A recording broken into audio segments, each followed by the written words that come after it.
अस्सलाम वालेकुम। एक साइकिल ये मेरे पास आई है, इसका हैंडल सेट तब्दील करना है, आप चेक कर सकते हैं। ये इसी हालत में मेरे पास आई है।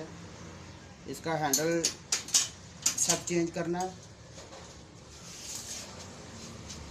उसके बाद इसके मडगार्ड लगाएंगे, नए मडगार्ड लगाएंगे, इसका कैरियर लगाएंगे, इसकी सारी मरम्मत करेंगे। बाकी ये जब तैयार हो जाएगी बाकी काम हम आपको फिर दिखाएंगे। अब ये साइकिल ठीक हो गई है। इसकी जो जो चीज़ें ठीक की हैं वो आपको बताते हैं। एक तो मडगार्ड चेंज किए हैं, इसके दोनों मडगार्ड चेंज किए हैं। एक मत्था सेट चेंज किया है। बाकी इसकी सारी मरम्मत की है।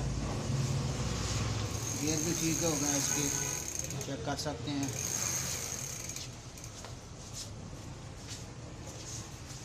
इसकी डिस्क ब्रेकें भी आप चेक कर सकते हैं। आगे वाली पीछे वाली भी चेक कर सकते हैं आप।